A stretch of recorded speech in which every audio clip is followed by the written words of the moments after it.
Bismillahirrahmanirrahim. Assalamualaikum warahmatullahi wabarakatuh.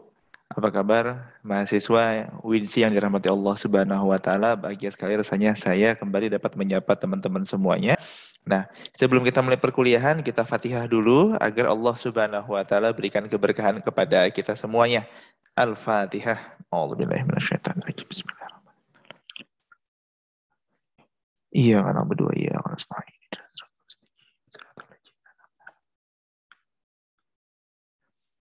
Baik, alhamdulillah. Mahasiswa sekalian, hari ini saya akan coba antarkan kepada Anda semuanya materi tentang pengertian dari perencanaan sistem PAI itu sendiri. Nah, saya akan coba buka ke hadapan teman-teman semuanya tentang mana tadi ya? Ini dia. Perencanaan sistem PAI.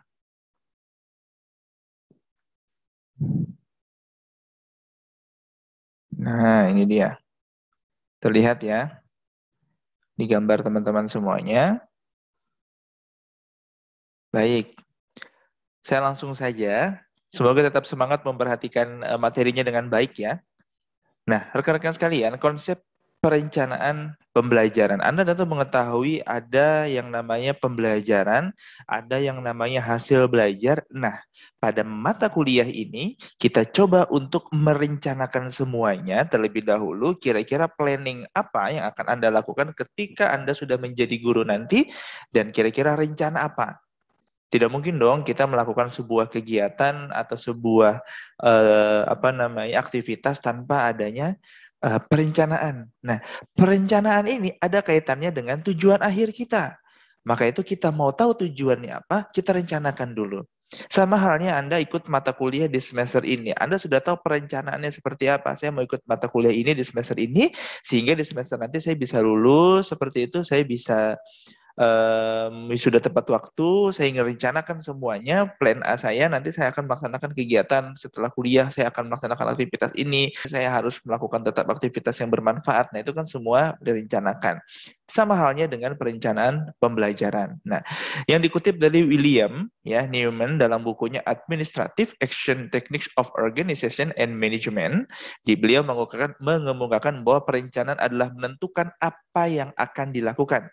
Perencanaan mengandung rangkaian-rangkaian putusan yang luas dan penjelasan-penjelasan dan dari tinjauan atau dari tujuan. Penentuan kebijakan, penentuan program, penentuan metode-metode dan prosedur tertentu, dan penentuan kegiatan berdasarkan jadwal sehari-hari. Bayangkan Anda saat ini sudah menjadi seorang guru, ya, maka yang pertama kali Anda harus rencanakan itu, ya, menurut William ini, yaitu Anda harus melakukan perencanaan yang sangat luas.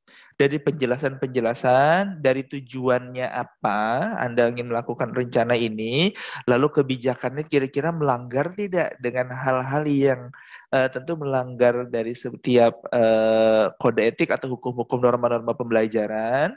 Lalu juga penentuan program, ya, programnya seperti apa, penentuan metode Anda dalam mengajar, ya, makanya saya sampaikan bahwa sudah di semester ini nanti Anda akan integrasikan, Anda akan kolaborasikan setiap pembelajaran nantinya.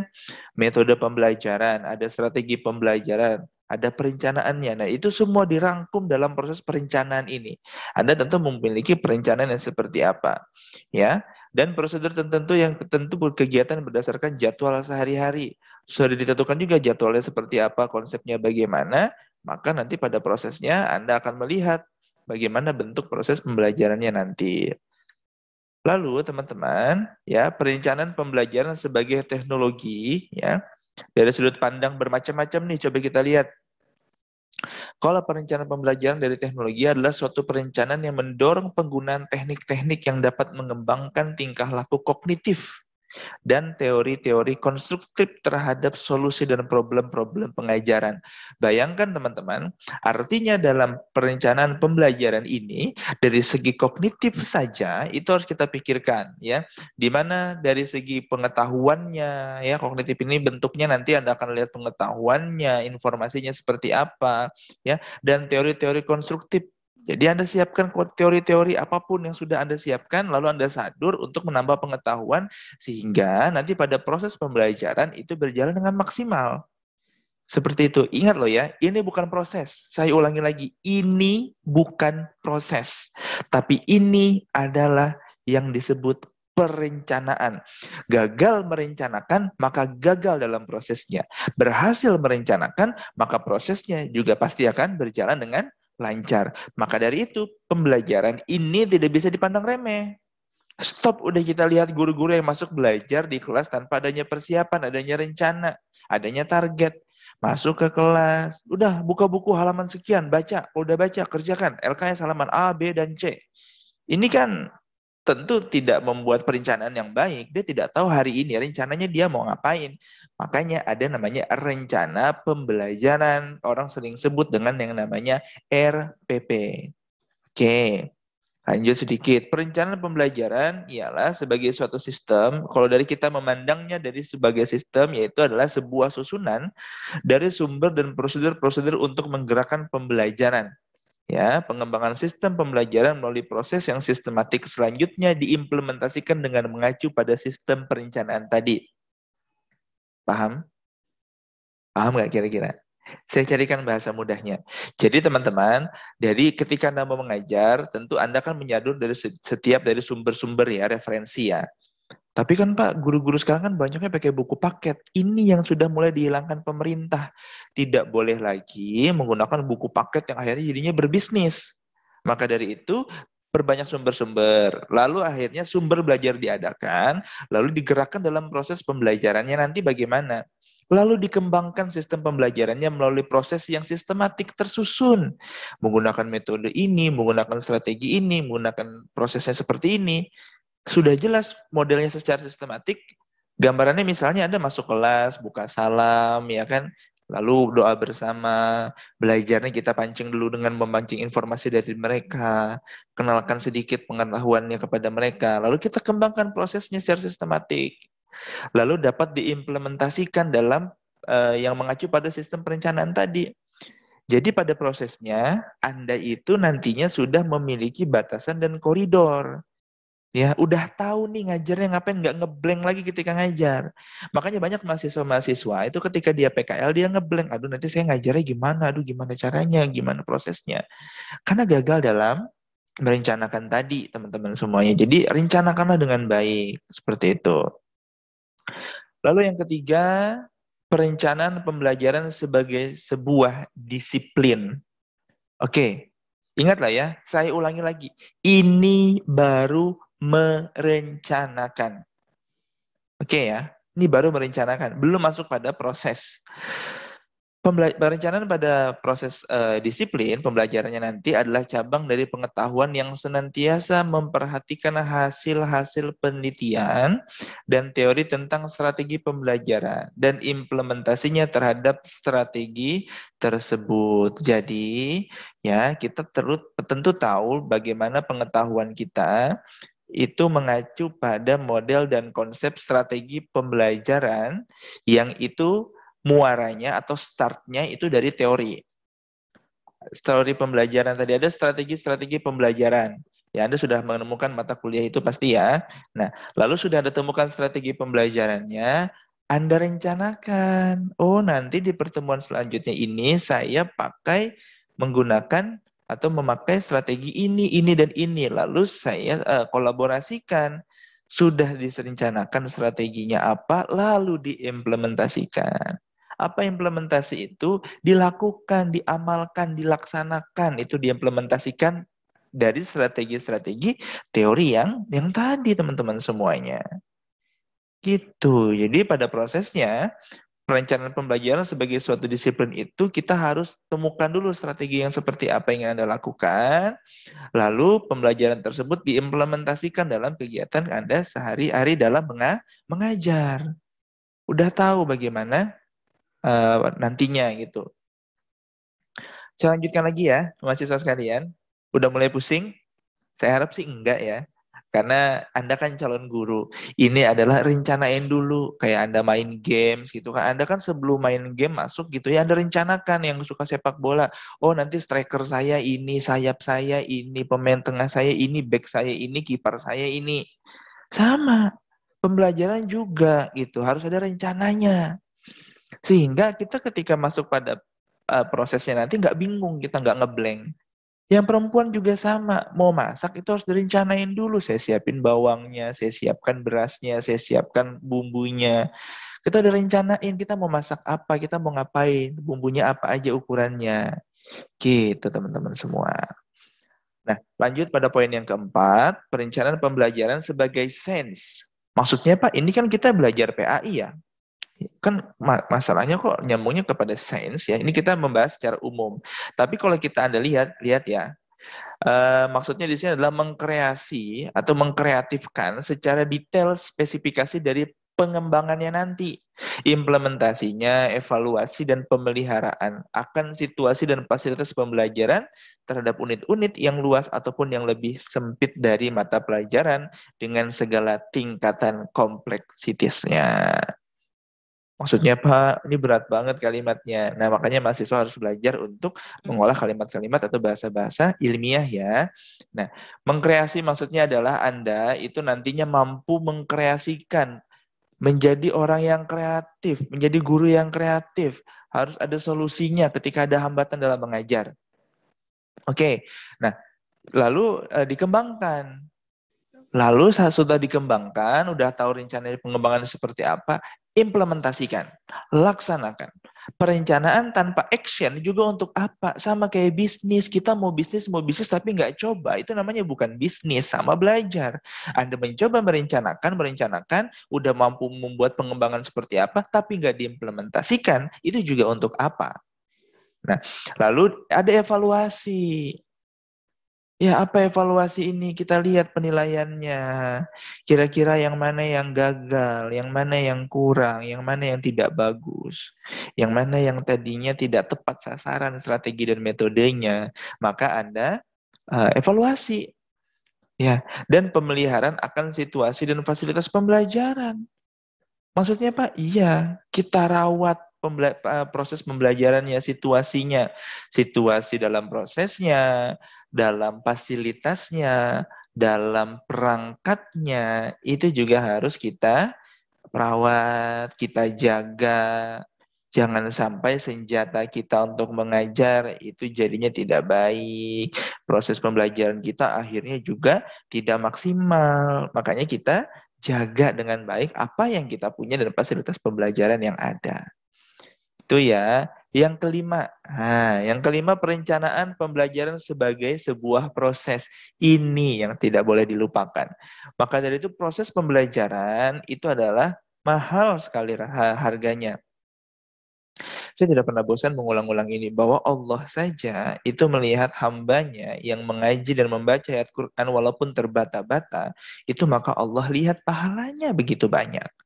Sama proses pembelajaran juga kita lihat nanti siswa kita seperti apa.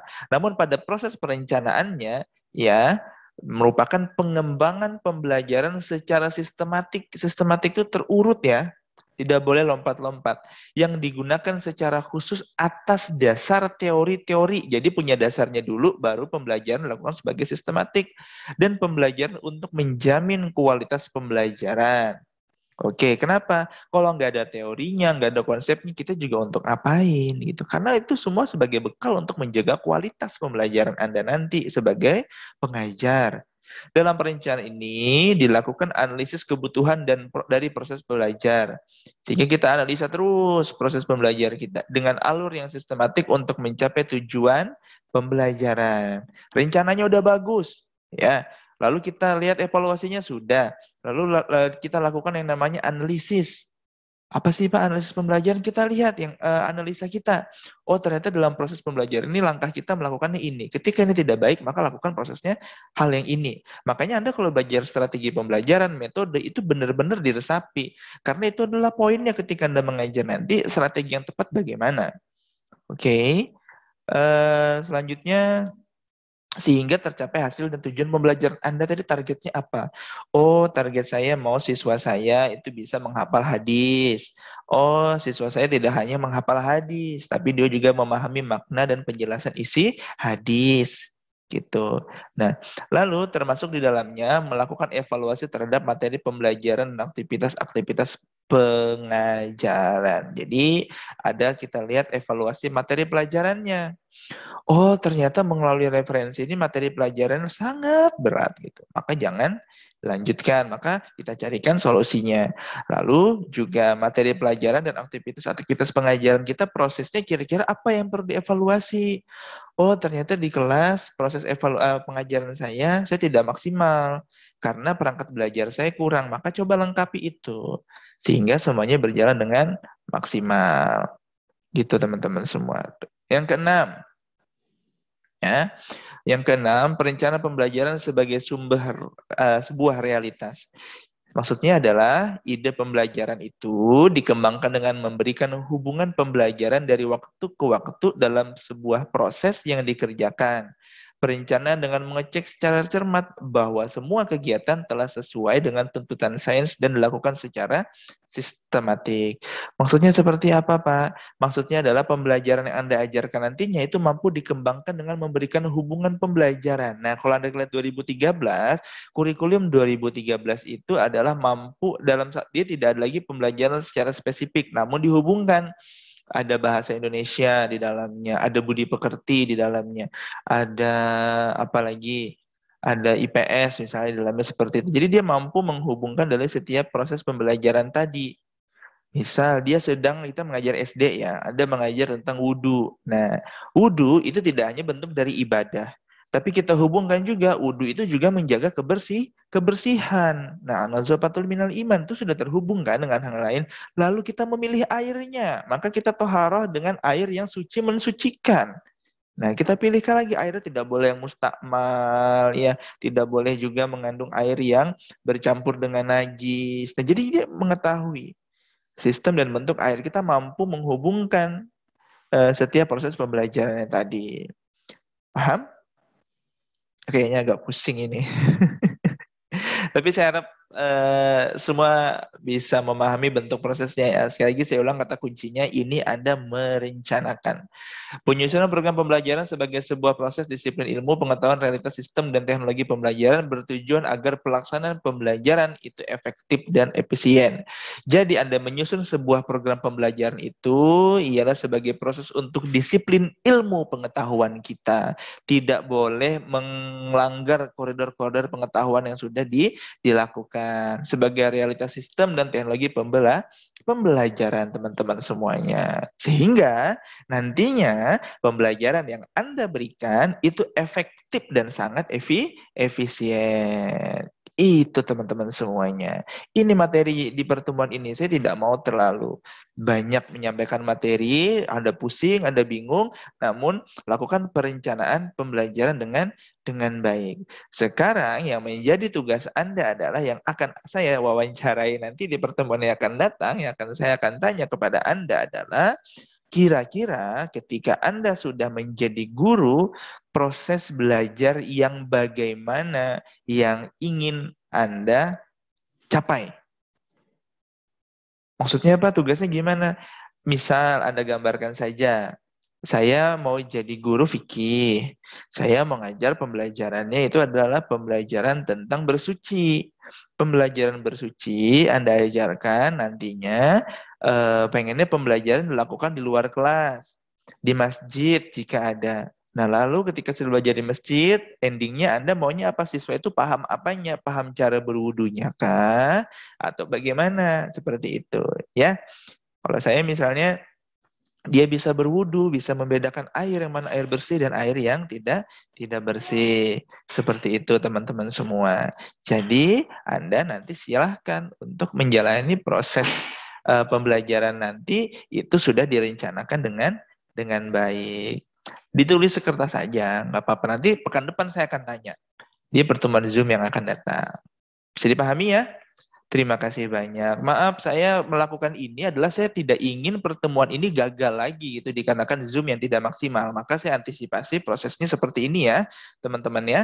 Karena saya berharap bahwa proses pembelajaran itu harus dilaksanakan dengan proses yang kreatif, yang inovatif. Makanya saya manfaatkan sekali teknologi dan media sosial yang ada agar proses pembelajaran ini bisa Anda tangkap dimanapun Anda berada tanpa kendala apapun meski ada kendalanya. Seperti itu. Semangat! Bismillahirrahmanirrahim. Semoga bisa merencanakan menjadi guru yang baik. Silahkan jika ingin ada yang bertanya, boleh tanya di kolom komentar atau tanya di grup WhatsApp saja. Ya, terima kasih. Sehat selalu mahasiswaku yang berbahagia. Semoga Allah berikan ilmu pengetahuan yang bermanfaat, tidak hanya bermanfaat, namun juga membawa keberkahan. Assalamualaikum warahmatullahi wabarakatuh.